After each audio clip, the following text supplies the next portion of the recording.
ഇപ്പോൾ ഈ കേജ്രിവാളിന്റെ ആദ്യ പ്രതികരണം വന്നിട്ടുണ്ട്. അറസ്റ്റിന് ശേഷമുള്ള ആദ്യ പ്രതികരണം, എന്റെ ജീവിതം രാജ്യത്തിന് വേണ്ടി സമർപ്പിച്ചതാണ്, ഞാൻ അകത്തായാലും പുറത്തായാലും രാജ്യത്തിന് വേണ്ടി പ്രവർത്തിക്കുമെന്ന് പറഞ്ഞിരിക്കുന്നു അരവിന്ദ് കെജ്രിവാൾ. ആം ആദ്മി പാർട്ടി ഇന്നലെ തന്നെ പറഞ്ഞതാണ് ജയിലിൽ കിടന്ന് ഭരിക്കുമെന്ന് പറഞ്ഞതാണ്. ഇപ്പോ അരവിന്ദ് കെജ്രിവാളിന്റെ തന്നെ ആദ്യ പ്രതികരണവും വന്നിരിക്കുന്നു.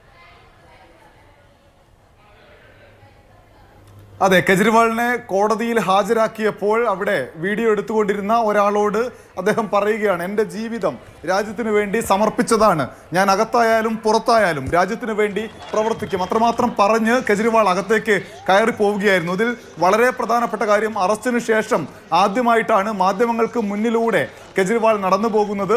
ആ സമയത്താണ് അദ്ദേഹം ആ പ്രതികരണം നടത്തുകയും ചെയ്തിട്ടുള്ളത്. നേരത്തെ തന്നെ കെജ്രിവാൾ പറഞ്ഞിട്ടുണ്ട്, എന്ത് തന്നെ സംഭവിച്ചാലും ഞാൻ രാജ്യത്തെ സേവിച്ചുകൊണ്ടേ ഇരിക്കും എന്നുള്ള കാര്യം. തന്നെ രാഷ്ട്രീയമായി വേട്ടയാടുകയാണ്, തന്നെയും പാർട്ടിയെയും ഇല്ലായ്മ ചെയ്യാൻ നോക്കുകയാണ്, ഇതൊന്നും വിഷയമല്ല, രാജ്യത്തിന് വേണ്ടി പ്രവർത്തിച്ചുകൊണ്ടേ ഇരിക്കും എന്ന് നേരത്തെ തന്നെ അറസ്റ്റിനുള്ള നീക്കങ്ങൾ നടന്നപ്പോൾ കെജ്രിവാൾ വ്യക്തമാക്കിയതാണ്, പാർട്ടിയും വ്യക്തമാക്കിയതാണ്. അതേ വാക്കുകൾ തന്നെ കോടതിയിൽ ഹാജരാക്കിയപ്പോഴും കെജ്രിവാൾ പറയുന്നു. ആ വാക്കുകൾ ഒന്നുകൂടി ഞാൻ ആവർത്തിക്കാം. എൻ്റെ ജീവിതം രാജ്യത്തിന് വേണ്ടി സമർപ്പിച്ചതാണ്, ഞാൻ അകത്തായാലും പുറത്തായാലും രാജ്യത്തിന് വേണ്ടി പ്രവർത്തിച്ചുകൊണ്ടേ ഇരിക്കുമെന്ന് കെജ്രിവാൾ വീണ്ടും ആണയിട്ട് പറയുന്നു കോടതിയിൽ.